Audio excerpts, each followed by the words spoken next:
Hola, buenos días a todos y muchas gracias a la organización, sobre todo a la Fundación ECO, a todos los patrones, organizadores del curso. Y vamos a empezar a hablar de cáncer de pulmón con tres expertos en cáncer de pulmón, que son Manolo Cobo, Noemí Reguar y Manolo Domine. Y bueno, también conmigo está moderando la mesa el doctor Camps, que todos conocéis. Buenos días a todos. Vamos a empezar sin más dilación con Manolo Cobo, que nos va a hablar de avances futuros y nuevos enfoques en el cáncer de pulmón en etapas tempranas. Vamos a ver qué nos obsequia Manolo hoy. Cuando quieras, Manolo. Pues muchísimas gracias a la organización por invitarme y muchas gracias por la presentación. Pues a continuación voy a compartir pantalla para que podáis ver la presentación. Mientras abres la presentación, ¿me oís? ¿Me oís? Sí. No. Como llevamos un pelín de retraso, la organización nos ruega que cumplamos escrupulosamente tiempos. Muy bien. Porque si no, los retrasos se van a ir acumulando y el final de la jornada será muy duro. Sí, y que pueden lanzar preguntas a través del chat y luego, si da tiempo, podremos compartir. Seguro. Muy bien, pues este es el título: Avances futuros y nuevos enfoques en el tratamiento de pulmón en etapas tempranas. Bueno, hay que decir que el papel de la adjuvancia en cáncer de pulmón tras la resección, la verdad que ha sido claro, y muy similar al de la neoadjuvancia, como indican los metaanálisis, pero en ambos hay que decir que este 5%, este incremento de supervivencia, ha sido opaco. El objetivo claro, yo creo que de la oncología en cualquier etapa, más aún en fase temprana, es el del control del nicho metastásico. Este es un elemento muy complejo por las características del demoledor microescenario protector y de las propias características de las células tumorales, pues plagados de células quiescentes con un fenotipo más o menos STEM. Entonces, la gran pregunta es, ¿la inmunoterapia qué podrá aportar en esta situación? Si consideramos el papel ya en la adjuvancia, ya sabemos que en el melanoma se ha conseguido un beneficio en el contexto de la adjuvancia. Lo que pasa es que hay que decir que el melanoma es un tumor diferente y sigue quedando la duda en cuanto a los conceptos básicos si la clona de linfocitos efectores de memoria que se han generado pre-extirpación habrán sido lo suficientemente eficaces para controlar posteriormente el micronicho. También hay que decir que en el estadio 3, como sabemos, en el estudio Pacific, después de la quimioradio, pues parece que también es eficaz, ¿no? Pero lo que pasa es que el concepto es totalmente diferente, porque sigue habiendo tumor viable. Los DAMs que se han generado con la quimioradio, pues seguramente habrán generado una maduración de células linfocitarias relativamente eficaces para que luego, cuando se aplica el anti-PDL1, el durvalumab, tras el mes de la finalización del tratamiento, van a impedir la hiperexhaustación linfocitaria. Y otro tema es que hay que buscar nuevos objetivos, subrogados, que no deben ser supervivencia global. Siempre ha sido el objetivo de la adjuvancia, pero ya vemos cómo los tiempos de espera han sido prácticamente impracticables. Actualmente hay 6 ensayos en adjuvancia en marcha, randomizados, cuyo objetivo principal, como vemos, es la DFS. Y en casi todos, hay que decir, excepto en el último, en el Alchemist, pues la inmunoterapia va a ir en monoterapia tras finalizar la quimioterapia. No se va a poner de forma concomitante con la quimioterapia.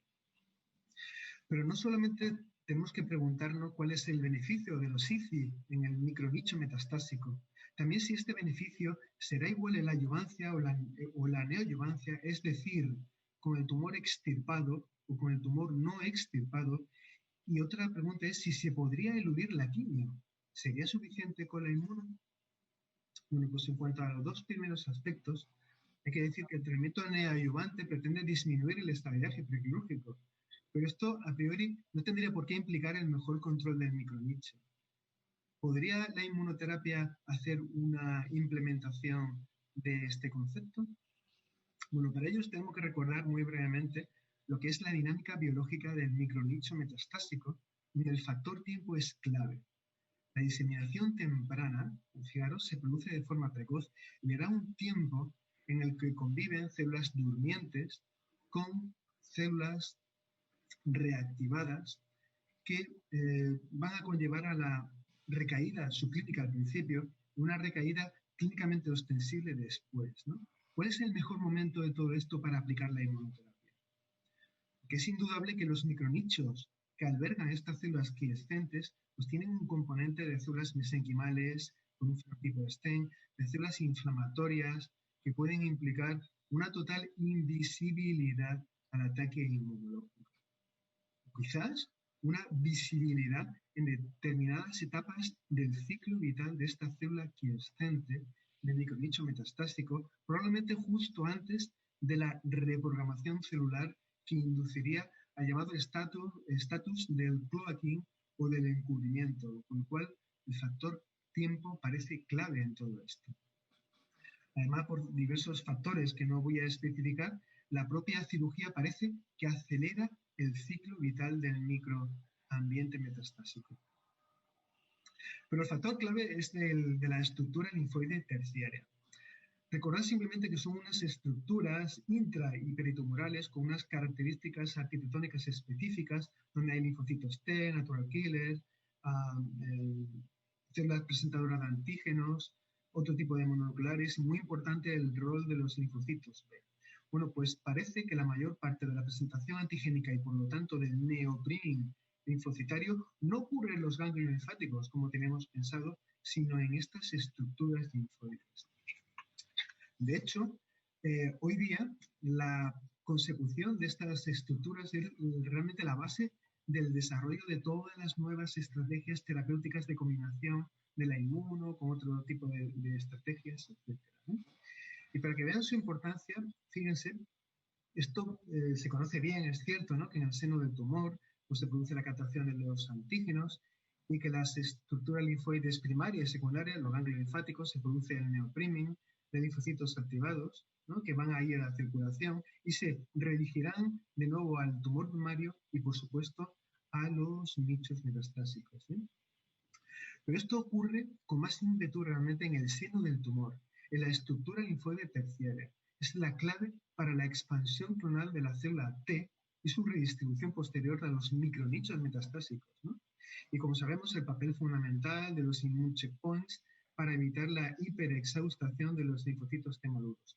Por eso, parece clave comenzar con la inmuno cuando el tumor todavía esté puesto, porque así vamos a activar todo este sistema de las estructuras linfoides terciarias.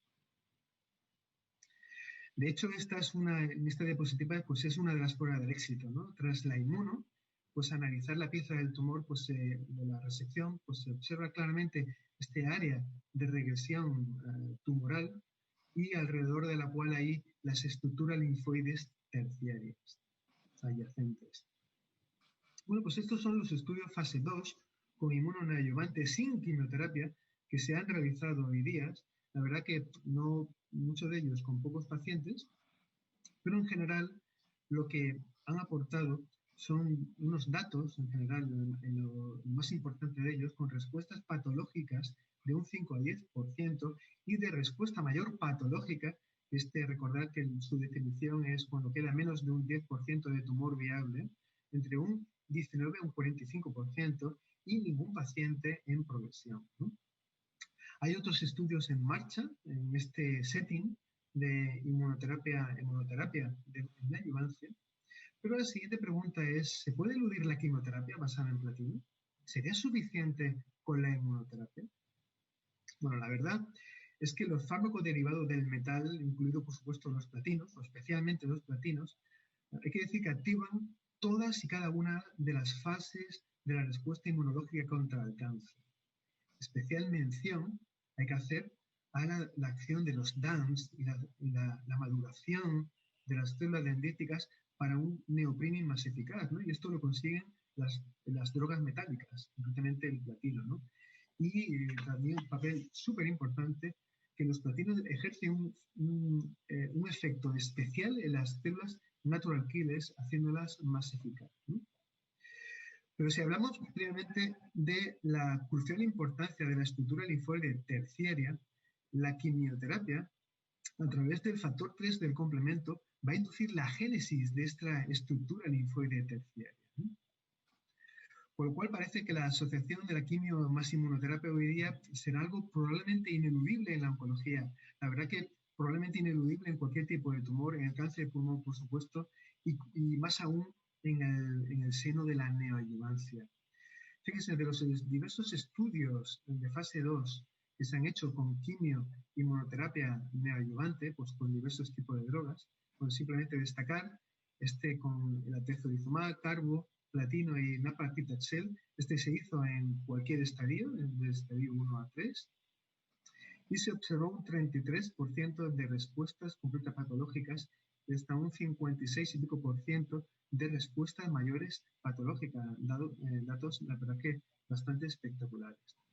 Hay que hablar también pues, de este otro estudio recientemente presentado en ASCO.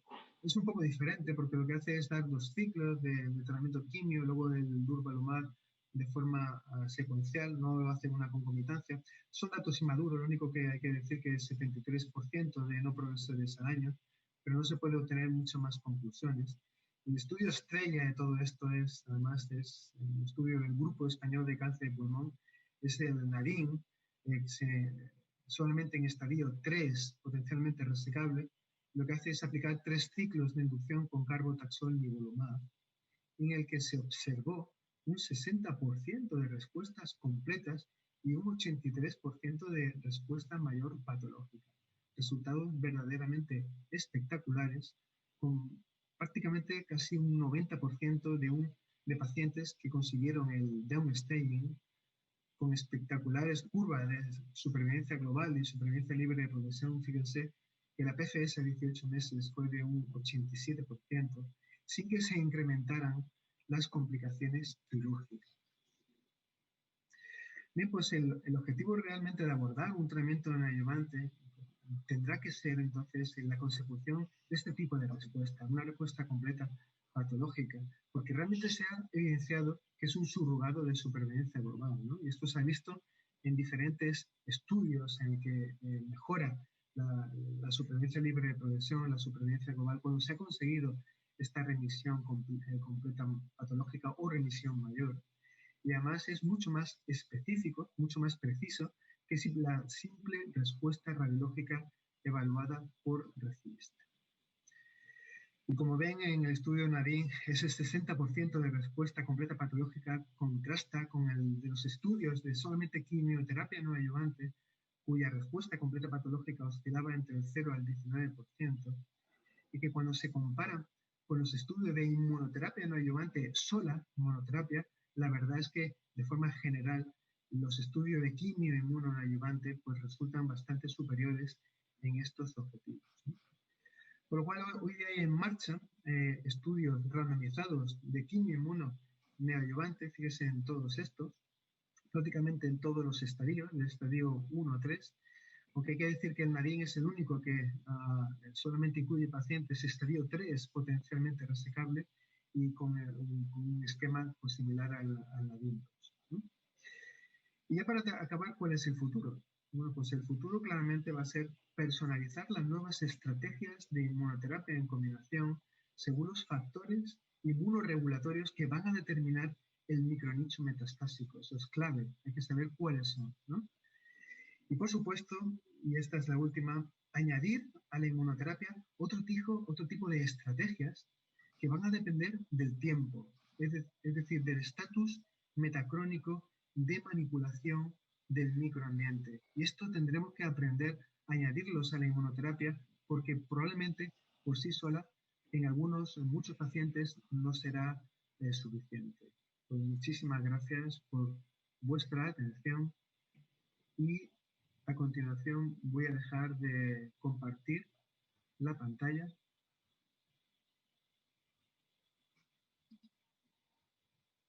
Muchas gracias.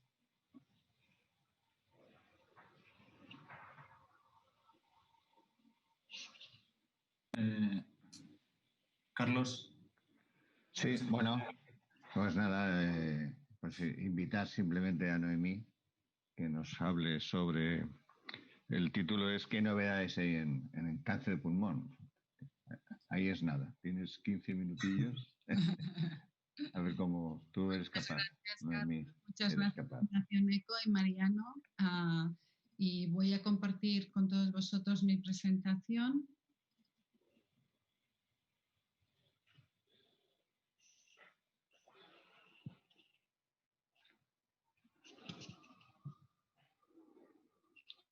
Por cierto, Manolo, has estado más que en tiempos, ¿eh? Felicidades y gracias. Difícil de superar.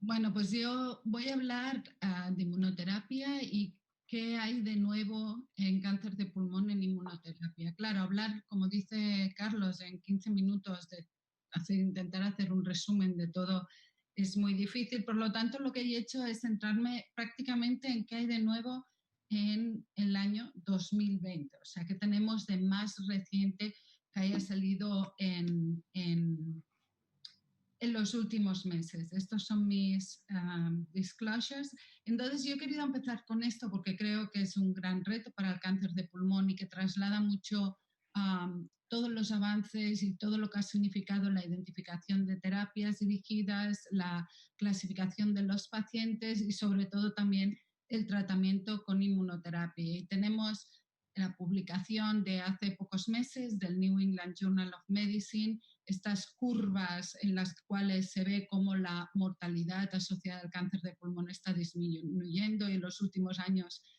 5 años pues ha habido una disminución de casi un 6% en la mortalidad del cáncer de pulmón.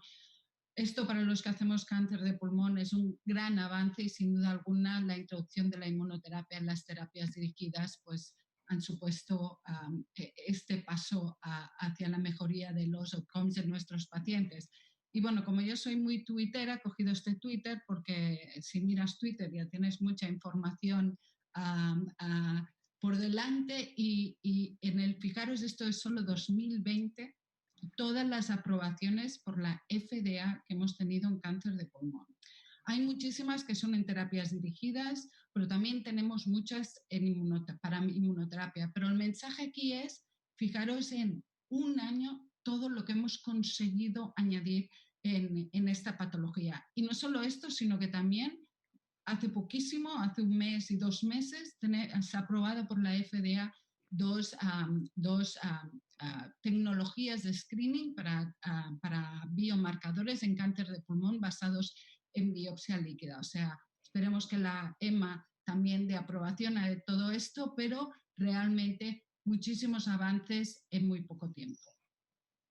Entonces, si ya nos centramos en inmunoterapia, pues esto es un poco el que tendría que haber resumido y revisar todos los estudios. No lo voy a hacer, es imposible. Y he puesto aquí solo todas las estudios fase 3 que existen en la actualidad y que tienen aprobación. En esta tabla tenéis todos los aprobados por la EMA.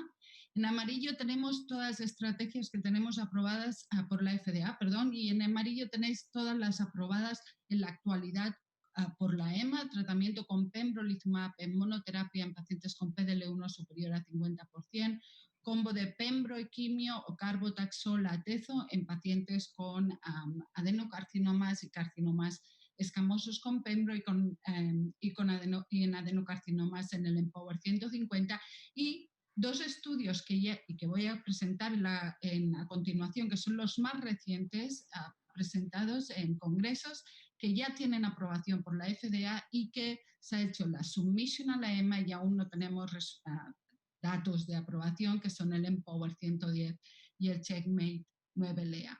Y a continuación vamos a hacer un poco de repaso de estos 2 estudios que son los fase 3 más recientemente presentados. El estudio Empower 110 es un estudio que randomiza a los pacientes a realizar tratamiento con atezolizumab a dosis fija cada 3 semanas versus tratamiento con cisplatino, pemetexet o platino con gemcitabina. Aquí se permiten los pacientes tanto con histología escamosa como histología no escamosa. Solo se permiten pacientes con expresión de PDL1 superior al 1% y el objetivo principal de este estudio era supervivencia global. Aquí tenemos los resultados. Esto es un estudio jerarquizado. Se permitía pasar al siguiente step de análisis de diferentes cutoffs de expresión de PDL1 y se permitía pasar al siguiente análisis. Se pasaba el endpoint estratificado previamente. El primer análisis es en el subgrupo de pacientes con niveles más altos de expresión de PDL1, CT3 o las células inmunes, IC3, estudio positivo con una hazard ratio de 0,59 y una mediana de supervivencia de 13 meses para los pacientes tratados con el tratamiento estándar versus 20 meses pacientes tratados con el brazo control. Fijaros solo una anotación, igual el único punto que siempre a nosotros los oncólogos nos preocupa un poco es este entrecruzamiento de curvas en los 3 primeros meses del estudio, que hay veces que nos puede traducir pacientes que mueren más rápidamente en las primeras semanas de tratamiento. Objetivo secundario del estudio también cumplido, Progression Free Survival mejorada de 8 versus 5 meses, tratamiento experimental versus brazos control, y una de las cosas importantes, respuestas también mejoradas hasta un 38%, de 28 a 38% con el combo, y unas medianas de duración de la respuesta que aún no se han establecido para el tratamiento experimental. Y si ponemos esto en contexto a atezolizumab monoterapia, pues en contexto de lo que tenemos en la actualidad, los estudios que tenemos en pacientes con PDL1 superior al 50%, pues aquí tenéis las curvas, no vamos a ir comparando hazard ratios, pero fijaros que las medianas de supervivencia en los 3 estudios superan los 20 meses de supervivencia, tanto en el Keynote 024 como en el Empower 110. Por lo tanto, Empower 110, tratamiento con atezolizumab, monoterapia en los pacientes con expresión de más de un 50%, pendientes de aprobación de la EMA, pero puede ser una nueva estrategia de tratamiento para este subgrupo de pacientes. Esto era monoterapia y tenemos también muchas novedades en lo que es tratamientos de combinación. El primer estudio que tenemos, que yo creo que es uno de los más interesantes que se han presentado por los resultados preliminares que muestran el estudio Cityscape. El Cityscape es una combinación de Immune Checkpoint Inhibitor con un anti-TIGIT. El TIGIT, recuerdo que es un receptor inhibitorio que está en las células linfocitarias y en los natural killer. Este anti-TIGIT, que es el tiraglumab, lo que hace es inhibir, permitiendo que haya una reactivación del sistema inmunitario.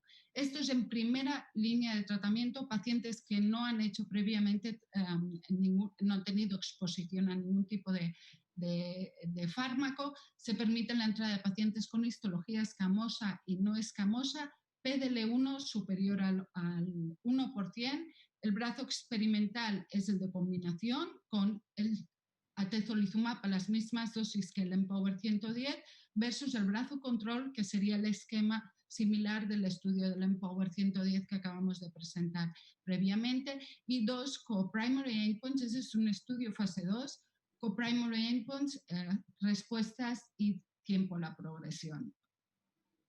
Y aquí tenemos los resultados del estudio, un estudio con resultados positivos, tiempo a la progresión reportada por el investigador con un hazard ratio de 0,58.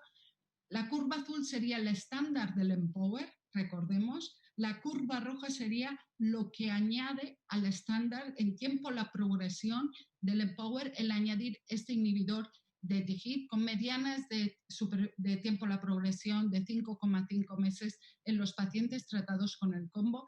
Y esto era en población global positiva, pero vámonos a la derecha, fijaros, en aquellos pacientes, yo creo que son uno de los datos que creo que son más fuertes de este estudio, en el subgrupo de pacientes con PDL1 superior al 50%, pasamos de unas respuestas del 24%, recordemos que en el Keynote 024 y en el Empower 110 son alrededor del 30%, a un 66% de respuestas en este grupo de pacientes con alta expresión de PDL1. Y estos son los resultados de tiempo a la progresión en este subgrupo de pacientes de alta expresión.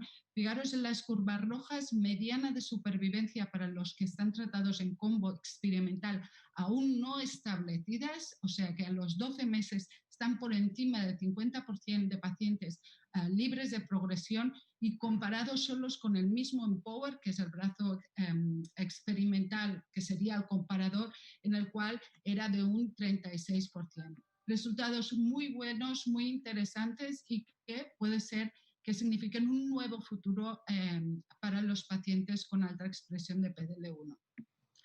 Checkmate 9LA es uno de los estudios también de combo que se ha presentado este año, yo creo que uno de los más relevantes. El Checkmate 9LA es un estudio que lo que pretende es evaluar lo que sería la triple terapia, el combo de 2 inmunomoduladores más quimioterapia. En este estudio se incluyen pacientes con histología escamosa y no escamosa. Se incluyen no solo los positivos para PDL1, sino también pacientes con PDL1 negativo.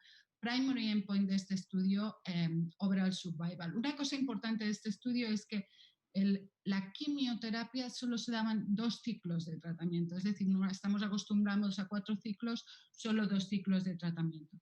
Estudio positivo para supervivencia global en el análisis interino y vámonos al updated con ya casi, creo que son 14 meses de seguimiento, de follow-up, también muy positivo con un hazard ratio que aún mejora más de 0,66 y a los 12 meses un 62% de los pacientes vivos comparado con un 47% en el brazo control.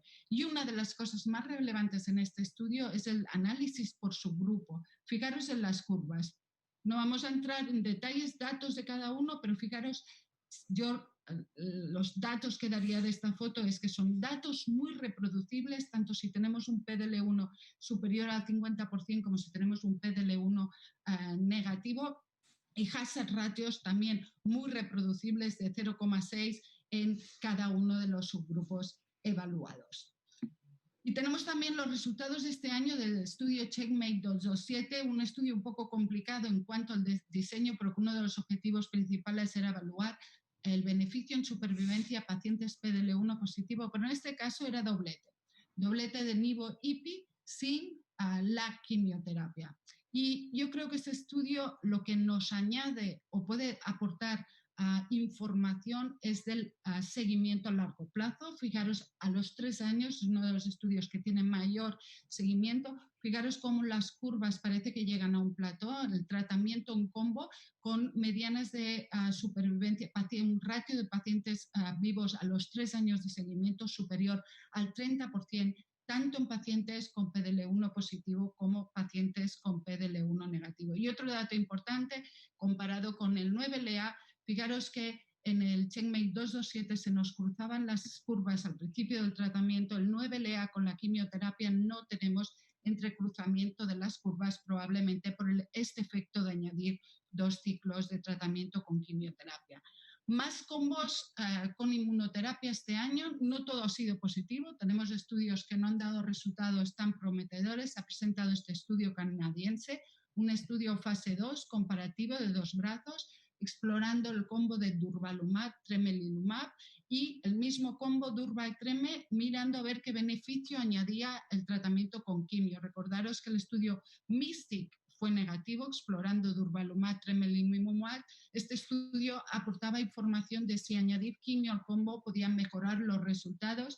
Podéis ver que supervivencia global sí que añadir quimio añade un beneficio, pero cuando miramos las supervivencias globales, pues no parece que haya mucha diferencia en el añadir quimioterapia a los pacientes tratados con tremelimumab, durvalumab. Y en cuanto a este combo de durva y treme, pues tenemos aún resultados que se han hecho early release, pero que aún no han sido presentados en congresos del estudio Neptuno, durva, treme versus quimio, y el estudio Poseidón, que sería un poco el que explora el mismo objetivo que el 9LA, cuál es el beneficio del triplete. El estudio Neptune ya nos han dicho que es negativo, y el estudio Poseidón, pues tenemos early release, que es positivo para PFS, pero aún no tenemos resultados para OS. Bueno, vamos a ver si el estudio Poseidón puede repetir los resultados del 9LA. Tenemos datos también muy recientes, tenemos datos de supervivencia global a los 5 años ya de nuestros pacientes en segunda línea, un 14% de pacientes vivos tratados con inmunoterapia. Esto ya lo sabíamos y quiero remarcar esto, que vamos a tener supervivencias de 5 años presentados en ESMO de aquí una semana en primera línea en pacientes con PDL1 superior al 50%. Datos muy importantes. Y tenemos también datos del estudio KEYNOTE-02 en segunda línea de tratamiento que se han publicado justo hace unos meses, y yo creo que el mensaje más importante es este que tenéis en la derecha, y es que los pacientes que llegan a hacer 35 ciclos de tratamiento, el retratamiento de estos pacientes conseguimos un 79% de pacientes que obtienen un beneficio clínico en respuesta o en estabilidad de enfermedad. O sea, la posibilidad del retratamiento con inmunoterapia, aquellos que consiguen que consiguen realizar 35 ciclos de tratamiento.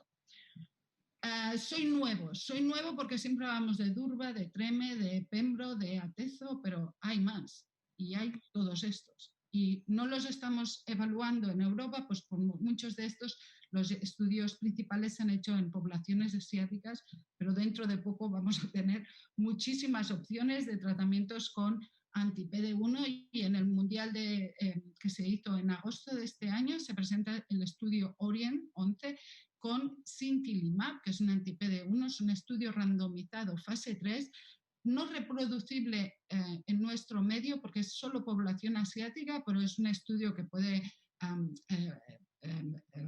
simular lo que sería el KEYNOTE 189, pacientes tratados con tumores no escamosos tratados con el combo de quimio o Sintilimab versus el tratamiento estándar. Y os presento aquí los resultados, los resultados que prácticamente son repetibles, reiterativos de los que hemos visto en los estudios de comboterapia, y fijaros también el beneficio aumentado con un hazard ratio muy prometedor de 0,3 en pacientes con PDL1 superior al 50%. Y también he querido remarcar esto porque en ESMO se presentan estos datos, que es el estudio EMPOWER-Lung 1, que es un estudio también fase 3. Este estudio también es con otro tipo de inhibidor, Temiplimab, y en este estudio importante porque es un estudio dirigido solo como el KEYNOTE 024, solo en pacientes con población con PDL1 superior al 50%. Si es un estudio positivo, con el KEYNOTE 110 sería el tercer estudio con resultados positivos en monoterapia en primera línea.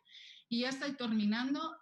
Problema más grande que tenemos ahora, y la verdad no solucionado, ¿qué hacemos a la progresión? Hay muchísimos estudios, fase 1, fase 2, exploratorios, combos de inmunoterapia con agentes, virus oncolíticos, vacunas, inmunomoduladores, todos con la idea de estimular de nuevo la respuesta al tratamiento con inmunoterapia. Tenemos muchísimos, pero lo más importante es que hasta la actualidad no tenemos ningún estándar of care de qué hacer con los pacientes al tratamiento de la progresión de primera línea con inmunoterapia. Tenemos el estudio TEDOPI, que es un estudio fase 3 en pacientes con HLA positivo, que es una vacuna subcutánea que está dirigida contra distintos antígenos de superficie tumorales. Es un estudio que se presentan los resultados en ESMO, también este año es una presentación oral, la presenta el doctor Giacone. Bueno, es un estudio que se ha cerrado prematuramente por la contingencia del estudio COVID. Vamos a ver los resultados. En principio son anuncios que son positivos, pero vamos a ver cuál es la magnitud de la diferencia. Y tenemos que avanzar estudios fase 2, estudios individualizados en los cuales exploremos cuáles son los mecanismos de resistencia y que podamos hacer tratamientos dirigidos, como hemos hecho, con tratamientos dirigidos específicos que ataquen estos mecanismos de resistencia. Y también se presenta este año ESMO los resultados del estudio Pioneer, que lo que pretende es hacer una evaluación matemática de cuáles son los mecanismos de resistencia subyacentes al tumor, que lo presenta el doctor Barlesi este año en ESMO. Y esta ya es mi última diapositiva. Muchísimos cambios muy rápidos. El estándar hoy ya no será el estándar mañana. los combos muy prometedores y cuidado con la quimio, que como lo que ha dicho el doctor Cobo, no ha desaparecido. La quimio tiene un papel importante en combinación con la inmunoterapia. No tenemos estándar of care a la progresión de los tratamientos con inmunoterapia y yo creo que este es uno de los retos más grandes en los cuales nos estamos enfrentando en la actualidad. Y con esto termino. Muchísimas gracias por vuestra atención y si me permitís, pues voy a cerrar compartir pantalla. Muchísimas gracias, Noemí. Invitamos, Mariano, a Manolo Domine. Bueno, sí, Manolo Domine, que nos va a hablar de... bueno, conocéis todos a Manolo, ¿no? Que es un oncólogo muy conocido y muy experto en microcítico, al que siempre recurrimos para estas lides. Manolo, ¿nos hablas de las nuevas estrategias en microcítico? A compartir la pantalla. En primer lugar, quería agradecer a la Fundación ECO su amable invitación para esta reunión y estos son mis disclosures. El carcinoma microcítico de pulmón, como sabéis, su incidencia ha decrecido, aunque en mujeres sigue aumentando. La proporción hombre-mujeres es de 1 a 1. Es responsable de 150.000 muertes en Estados Unidos, 40.000 en Europa y 3.000 en España. Es el tumor que más relacionado está con el tabaco y es un tumor muy agresivo, que con un rápido crecimiento y que produce metástasis casi desde el inicio, de tal manera que 2/3 de los pacientes al diagnóstico tienen enfermedad extendida. Los resultados con el tratamiento son en la enfermedad limitada una supervivencia media de 12 a 20 meses, una supervivencia a los 5 años del 6 al 12% y en la enfermedad extendida supervivencia mediana de 7 a 12 y desgraciadamente a los 5 años menor de 2%. En este estudio que presentamos en ESMO-IO, que era en la vida real con 26.000 pacientes con las estadísticas de la SER, se puede demostrar cómo en la enfermedad limitada la supervivencia mediana es 14 y en la extendida es 6 y desgraciadamente la supervivencia a los 5 años de la enfermedad extendida es del 1.61%. En esta diapositiva se podía resumir toda la historia del carcinoma microcítico de pulmón, que es una enfermedad muy quimiosensible. Desde el año 85, que cuando empezó el tratamiento con quimioterapia, luego los mayores avances se produjeron con la radioterapia y hasta el 2007 no tuvimos la aprobación del topotecan y fijaros cómo tuvo que pasar 11 años hasta que tuvimos la siguiente aprobación, que era el nivolumab en tercera línea en agosto del 18. En marzo del 19 un gran hito, la quimio inmuno con atezo se aprobó. En el marzo del 2019 posteriormente, en junio del 2019, pembrolizumab en tercera línea y en marzo de este año, durvalumab más quimio en primera línea. Tenemos otra serie de estudios como el 331 en segunda línea, que es negativo, y el estudio de mantenimiento, el 451, que también es negativo. Esto es una manera muy simplista de ver cómo podemos actuar con nuevas estrategias, podemos actuar a nivel de inmunoterapia, a nivel de, básicamente, con fármacos reparadores del DNA y que influyen en el ciclo celular, contra DLL3, y nos vamos a centrar básicamente en lo que es la inmunoterapia. Aunque teníamos muchas expectativas con la inmunoterapia porque es uno de los tumores que más carga mutacional tiene, sin embargo, este tumor tiene un fenotipo inmunosupresor con niveles reducidos de HLA, de genes implicados en la muerte celular, menor expresión de PDL1 y también hay un aumento en el microambiente de células supresoras como las T-RES y las células mieloides supresoras. En cuanto a la enfermedad limitada, tenemos pocos datos en lo que es la inmunoterapia. Tenemos estos estudios en los que se hace quimioterapia concurrente con radioterapia y posteriormente mantenimiento con inmunoterapia. El estudio Stimuli, que la semana que viene conoceremos los primeros resultados, con Nivo-IPI, el estudio Achiris con atezolizumab y el Adriatic, que compara Durva versus Durvaltrem versus placebo. También hay estudios concurrentes de quimioradioterapia más inmunoterapia que están reclutando con atezo, Pembro y Durva, y estamos pendientes de los resultados. Pero la verdadera revolución vino con la combinación de quimioterapia e inmunoterapia. Sabemos que la quimioterapia produce una serie de efectos positivos, como la producción de neoantígenos, la regulación de los antígenos de histocompatibilidad, aumento de las T efectoras y una serie de moléculas involucradas en la inmunidad innata, como el TLR9 o la supresión de células Treg y células mieloides y supresoras. También tiene efectos negativos, por ejemplo, la reducción de linfocitos T, el feedback negativo con interferón gamma, y la combinación con anti-PDL1 aumenta los efectos positivos de la quimioterapia y reduce los efectos negativos de la quimioterapia. El primer estudio que hubo de inmunoterapia es este estudio, que lo que comparó es añadir ipilimumab a platino de topósido versus platino de topósido placebo, y este estudio fue negativo. Por tanto, el anti-CTLA4 parecía que no aportaba mucho en este setting, y la verdadera revolución fue el estudio IMpower 133, pacientes de enfermedad extendida, en que se podían incluir pacientes con metástasis cerebrales tratadas asintomáticas, y lo que hacía era randomizar atezolizumab versus carbo-etopósido 4 ciclos seguidos de atezolizumab de mantenimiento hasta progresión cada 3 semanas versus la misma combinación pero con placebo. En este estudio sí dejaban realizar PCI en cualquiera de los dos brazos, y el resultado fue un estudio positivo con un aumento de 2.3 meses en la supervivencia mediana. Fijaros que a partir del sexto, séptimo mes se separan las curvas, y como ya a 18 meses hay un claro beneficio de 34 versus 11% en la supervivencia. También beneficio en la supervivencia libre de progresión. Fijaros que se dobla a 12 meses la supervivencia libre de progresión.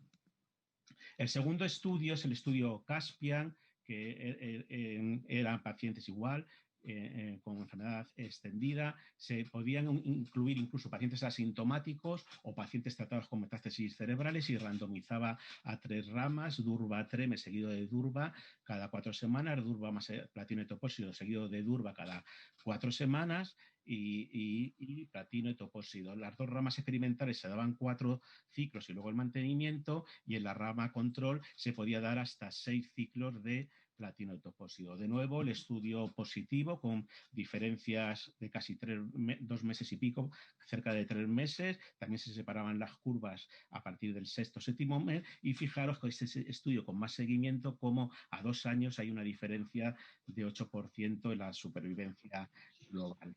La rama de Durva-Treme, como veis aquí, no aportó ningún beneficio y sí aumentaba la toxicidad. Y también claro beneficio en lo que es la supervivencia libre de progresión. Fijaros que se multiplica por 5 a 2 años. Y el último estudio es el Keynote 604, muy sencillo. También se podían incluir pacientes con metástasis cerebrales estables, y lo que hacía era platino o carboplatino topósido más pembrolizumab, más el mismo esquema sin la inmunoterapia, y luego en la rama experimental se continuaba con mantenimiento de pembrolizumab hasta 2 años. El estudio, en uno de sus objetivos primarios, fue positivo en supervivencia libre de progresión, con claro beneficio, y la supervivencia global, aunque se ve beneficio numérico, no se llegó a alcanzar la diferencia significativa, aunque se ve claramente el beneficio de la rama de inmunoterapia a largo plazo. Por tanto, tenemos 3 estudios. Los 3 estudios nos demuestran que hay un beneficio del aumento de supervivencia con cualquiera de los 3 estudios, y no se encontraron toxicidades inesperadas. En cuanto a los biomarcadores, no hubo influencia en la expresión de PDL1 en ninguno de los 3 estudios, y la TMB tampoco predijo la respuesta en el estudio IMpower 133. Por tanto, tenemos datos consistentes del valor de añadir un inhibidor checkpoint tratando la enfermedad extendida.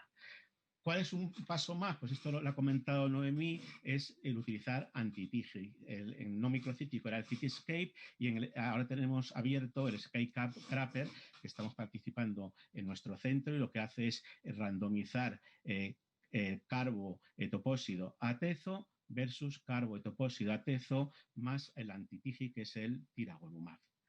En cuanto al tratamiento de mantenimiento, es decir, dar inducción y posteriormente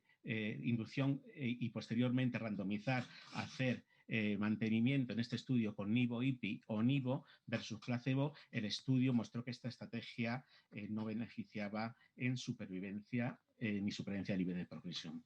En cuanto a la enfermedad en segunda línea, en pretratados, el único estudio que tenemos, que es el 331, que compara nivolumab versus quimioterapia, topotecan o anrubicina, también el estudio aquí en segunda línea es negativo. También tenemos otra serie de estudios en segunda línea. Con pembrolizumab tenemos dos, el Kenyo 028 y el 158, que dieron la aprobación de este fármaco en tercera línea, con un beneficio más o menos interesante y además que aumentaba los resultados, las respuestas en pacientes cuanto más se expresaba el PDL1. Atezolizumab, el estudio fue totalmente negativo, no producía aumento de supervivencia, incluso era peor la rama de atezolizumab, y también tenemos estudios con doble inmunoterapia. El Checkmate 032 es un estudio interesante, se comparaba nivo versus nivo-IPI, con unas respuestas del 11% para nivo y de 22% para nivo-IPI. Este estudio dio la aprobación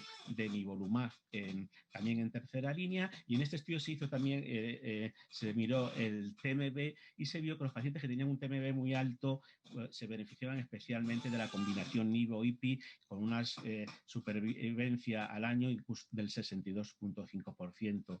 El otro estudio que tenemos con Durva-Tremel, los resultados de este estudio Baltic son un poco decepcionantes. Fijaros la cantidad de estudios que tenemos actualmente pendientes de resultados, y actualmente vamos hacia una nueva clasificación de subtipos en carcinoma microcítico de pulmón.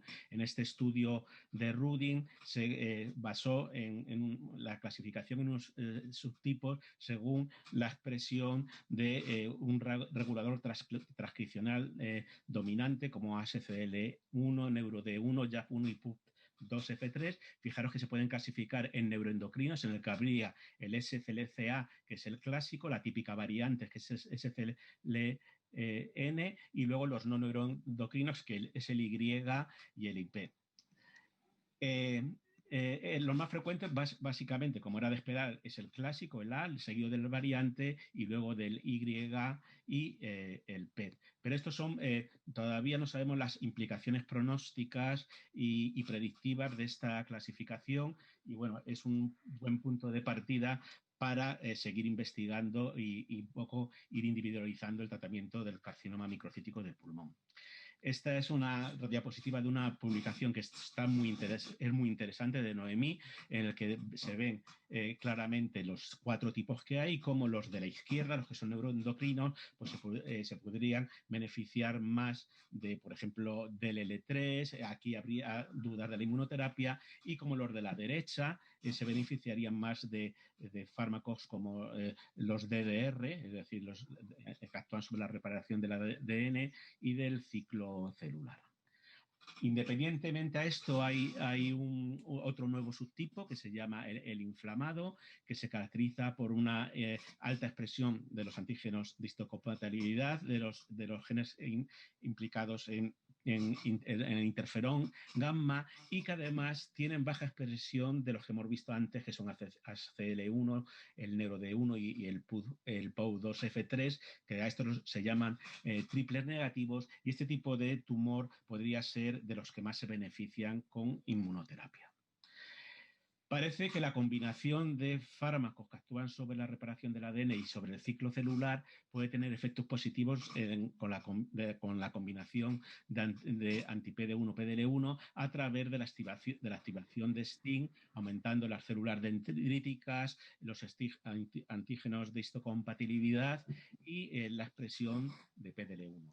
En este sentido, hay una serie de estudios, sobre todo, bueno, que están la mayoría desarrollados por AstraZeneca, utilizando el AZ-1075, que es un inhibidor de Wii, y luego fármacos que actúan sobre la reparación del ADN, como el olaparib. Estos estudios están en marcha y, bueno, esperemos que puedan mejorar los resultados. Otra de las que podemos actuar es sobre Robat. Sabemos que sobre DLL3 sabemos que el Robat, todos los estudios fueron negativos, pero hay nuevas estrategias como utilizar anticuerpos biespecíficos o CAR T-cell dirigidas contra DLL3. Hay estudios en marcha y esto puede beneficiar los resultados. Por tanto, vemos que hay una serie de problemas con la inmunoterapia, como la expresión limitada de PDL1, disminución de los antígenos de histocompatibilidad, una serie de alteraciones sobre el microambiente, y que tenemos una serie de fármacos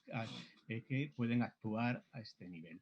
Estos son los distintos tipos que tenemos de inmunoterapia, y las nuevas estrategias para mejorar la inmunoterapia pues sería la combinación con agentes de reparadores del DNA, por ejemplo, PAR-inhibitor, CHEK1, WI1, la combinación de PDL1 o PD1 terapia con anticuerpos biespecíficos de DLL3, utilizar, por ejemplo, TLR9 en combinación con anti-PD1 o anti-PDL1, bloqueadores de CD47 y inhibición de CD4, CD6. Todo esto nos lleva a que en las guías de la SEON publicadas recientemente ya tenemos un cambio, ya tenemos la inmunoterapia entre las estrategias para tratar el carcinoma microcítico de pulmón, enfermedad extendida. Las conclusiones son que la enfermedad es limitada, no ha habido cambios, seguimos con el platino etopósido más tratamiento con quimioradioterapia concurrente, estamos pendientes de los ensayos en inmunoterapia, en la enfermedad extendida la inducción con combinación de platino y etopósido más inmunoterapia, seguido de tratamiento de mantenimiento con inmunoterapia, ha conseguido un aumento de la supervivencia global, es el nuevo estándar y el mayor avance en 3 décadas. En cambio, el tratamiento secuencial de inmunoterapia y la inducción no mejora los resultados. En segunda línea, los resultados son peores de lo que cabría esperar, y necesitamos nuevas opciones terapéuticas, como las nuevas combinaciones con inmunoterapia, y basarnos también en la nueva clasificación de subtipos moleculares, pero todos estos datos necesitan de confirmarse. Muchas gracias. Voy a cerrar ya la presentación. Bueno, muchas gracias a los tres. Carlos, tú que eres el jefe, ¿tenemos tiempo para preguntas o vamos un poco pegados? Porque ya nos pasamos. Sí, bueno, vamos. La verdad es que hemos recuperado tiempo. Muchísimas gracias a todos. Yo creo que sería una pérdida de oportunidad despedir a estos ponentes sin hacer al menos una pregunta a cada uno de ellos, ¿no? Y no sé si en el chat... Empiezo yo con Manolo, una pregunta a cada uno. Venga, empiezo yo con Manolo. De acuerdo. Bueno, se te ha olvidado, Manolo, recordar que tenemos en Nadine Adjuvant, que va a empezar la semana que viene en el grupo, que es uno de los pocos ensayos que hay. Vamos, será el segundo con el Alchemist, en el que mezcla quimioinmuno en estadios precoces y que vamos a hacer en el grupo español. La pregunta es, ¿tú piensas que... Yo estoy de acuerdo, o sea, que te digo mi opinión, pero ¿lo tienes claro y crees que puede ser asumible por mucha gente un endpoint distinto de la supervivencia global en estudios de neoadjuvancia? Porque esperar tantos años en datos tan concluyentes que tenemos en la quimioinmuno, la verdad es que éticamente plantea un escenario difícil para los médicos, por lo menos para mí. Yo creo que eso no tenemos ninguna duda hoy día, de que el esperar como endpoint la supervivencia global, yo creo que es inasumible hoy día. Yo creo que 9, 10 años desde que empiezan el reclutamiento de los primeros pacientes hasta que se suele publicar el estudio, se aprueba, etcétera, yo creo que eso es inasumible.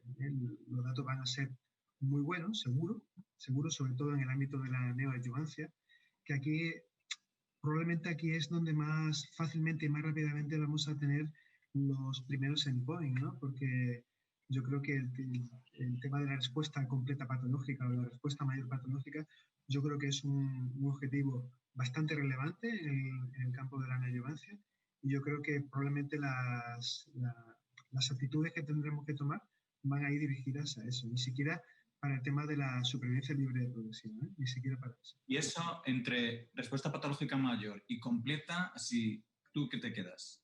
Yo creo que la respuesta mayor, más de un 10%. Muchas veces es difícil, la verdad es que hombre, el 60% de Narín de respuesta completa patológica ha sido espectacular, ¿no? Pero yo creo que la respuesta mayor patológica es un dato muy importante, que quede menos de un 10% de tumor viable es ya un éxito tremendo, y yo creo que ese tiene que ser el objetivo principal. Yo solo quería anotar una cosa, ¿no? A mí, perfecto. ¿Puedo? Sí. Vale. Solo quería anotar que fijaros que el surrogate, la importancia que ha tenido para mama. O sea, el hecho de que el surrogate de las respuestas completas hayan sido para mama lo que ha significado, pero avanzar en el desarrollo de la innovación, y ha hecho una subida espectacular en los tratamientos neoadyuvantes. Ahora bien, yo creo que será muy difícil que nos acepten este surrogate si no demostramos que es un surrogate. En mama ha costado mucho, es decir, por mucho que sea muy buena respuesta, si no demostramos que esto va asociado a una endpoint de supervivencia, yo no sé, porque esto da aprobación a muchos fármacos y entonces las agencias, ¿no? Los surrogates hacen unos estudios espectaculares para estar seguros de que es un buen surrogate. Pero sin duda es importante. Bueno, lo que pasa es que será cómo comparar este surrogate con un surrogate un poquito menos longevo en el tiempo, ¿no? A lo mejor, pues compararlo con, no sé, con un tiempo libre de recaída a un cierto tiempo, pueden ser 12 meses, 18 meses, la verdad es que no lo sé. Yo creo que... Sí, que el surrogate per se no puede ser lo que dice Namit, claro, pero la cosa es que tú demuestres, la cosa es cuándo van a asumir las agencias que aumenta la supervivencia ligado al surrogate, porque claro, o sea, supervivencias del 90% globales a 2 años no hemos tenido nunca ni por asomo, por mucho que selecciones pacientes. Y PFS del 80% a 2 años, que están más consolidadas ya con los meses que tenemos, tampoco. Entonces, estar esperando mucho tiempo. De todas maneras, se está moviendo. Las agencias, la FDA está empezando a explorar este aspecto, ¿eh? O sea que... Bueno, yo quería preguntarle a Manolo, no se puede escapar. Manolo, has nombrado la influencia de la quimio sobre los diferentes patrones de respuesta inmunológica. ¿Hasta qué punto crees que estos diferentes fármacos utilizados en las combos pueden influir en los resultados? Bueno, ya sé que no hay respuesta, pero quería escuchar el ruido de tus neuronas. Yo creo que hay muchos tipos. Cuando vamos a hablar no solamente de cáncer de pulmón, sino hablamos de otro tipo de tumores, yo creo que hay mucha posibilidad de combinación de diversos tipos de estrategias de tratamiento, pero yo creo que hay una cosa que se está desarrollando, que se está investigando y que hay muchos datos preclínicos y clínicos, que es con el tema del platino. ¿Con qué asociar el platino? Eso ya es lo que no sabemos, pero que el platino es clave absolutamente en un desarrollo inmunológico. Yo creo que es el hermano perfecto. Platino con lo que quieras, ¿no? Pero el platino tiene que ir, ¿eh? Bueno, una pregunta para Noemí. ¿Me permites, Mariano? Noemí, no te voy a preguntar si el tener diferentes opciones en algunas indicaciones o nos obliga a elegir. Yo creo que lo que tenemos es una gran suerte de tener diferentes opciones. ¿No te parece? Y que no... Yo creo la postura no es elegir, sino pues eso, estar contentos, ¿no? Yo creo que tendremos varias opciones que podremos elegir, y yo creo que el paso que tenemos que hacer ahora es mirar si podemos caracterizar los pacientes por algún tipo de, que no sea solo hazard ratio, ¿no? Sino, por ejemplo, tengo un paciente con mucho volumen de enfermedad, tengo un paciente mayor al que no le puedo dar quimio y tiene un PDL1 o del 50%, o tengo un señor que sí que le puedo dar quimio y tiene mucho volumen de enfermedad, tengo enfermedad hepática, tengo metástasis cerebrales. Entonces, yo creo que esto son los estudios del cada día, ¿no? Los que te permiten dar y coger más información e ir ganando experiencia en los pacientes reales. Muy bien, muchas gracias, Noemí. Mariano, ¿quieres hacer algún comentario? Bueno, una pregunta, Noemí. Bueno, me lo ha hecho muy bien, un campo muy difícil porque había un montón de cosas, pero te he visto con bastante entusiasmo con el Cityscape y en los más altos expresores. Sin embargo, a ver, el 227 tiene digamos, un racional parecido, es decir, dobles inmunoterapias, la PFS en pacientes con muy alta expresión también tiene resultados muy buenos. Por otra parte, en los negativos, porque aunque no está especificado, ¿no?, previamente, pero los resultados de 227 en negativos también son muy buenos, que es un campo donde tenemos porque no todos son PDL1 positivos, ¿no? ¿Qué te parece con los PDL1 negativos esta aproximación, ¿no? Hombre, yo creo que los resultados y sobre todo los del 9LA, yo creo que la diapo que he puesto y que he parado y he dicho, fijaros en las curvas para negativos, intermedios, altos, es que son, vamos, ni se cruzan, son preciosas, son iguales. Yo creo que es el primer estudio que da tanta hazard ratios tan parecidos en cada uno de los subgrupos, ¿no?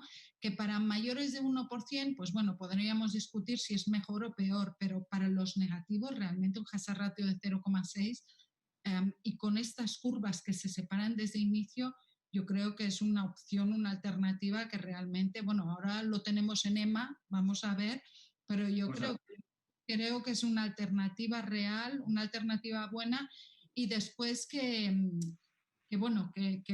para los negativos, pues es un subgrupo que hasta ahora hemos tenido como menos, bueno, han sido resultados positivos también para el resto de estudios, pero bueno, los beneficios no han sido de tan magnitud. Y luego el hecho de lo que hemos comentado todo el rato, ¿no? La quimio, ¿no? Yo creo que la idea, damos 2 tandas de quimios, estimulamos los neoantígenos y luego continuamos con inmuno.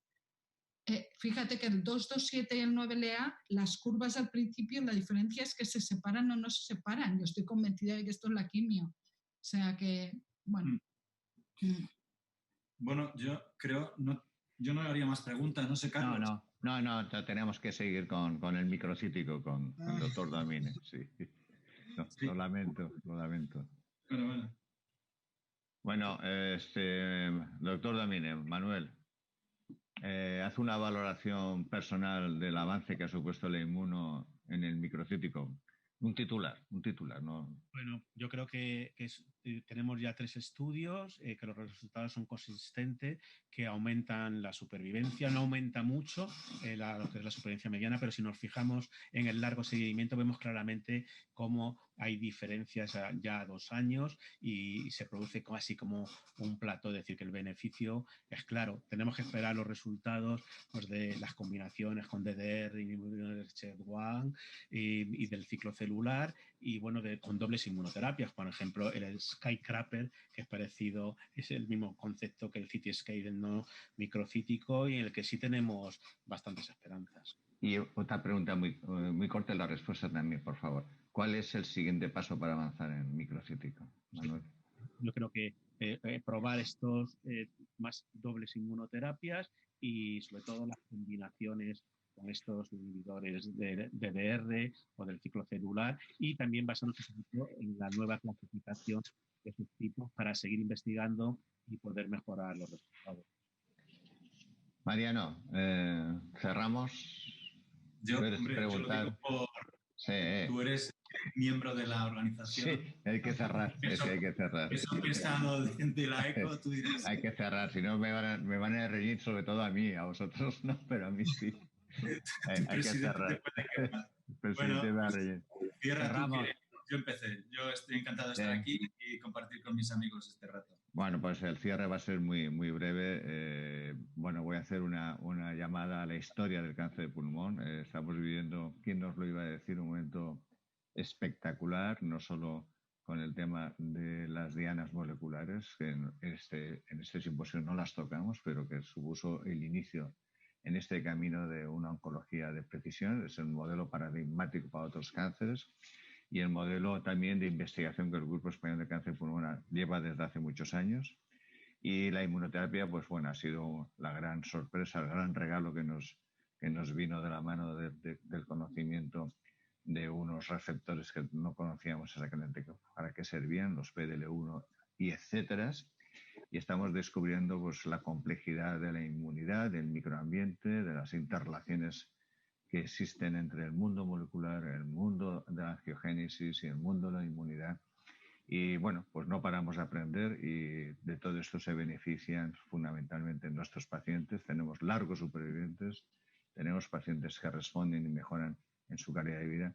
Tenemos resultados que hace solo 2-3 años pues era imposible que los sospechásemos. Además de esto, tenemos no solamente buenos fármacos, sino tenemos unos profesionales en la oncología, unos oncólogos pulmoneros de primer nivel mundial. Y bueno, a la vista están vuestras presentaciones que han sido excelentes y reflejan pues vuestra profesionalidad, los muchísimos años de estudio y de bien hacer que tenéis. Un abrazo a todos, muchísimas gracias en nombre de Mariano y mío y en nombre de la Fundación ECO por vuestra participación. Hasta la próxima, amigos. Muchas gracias. Muchísimas gracias.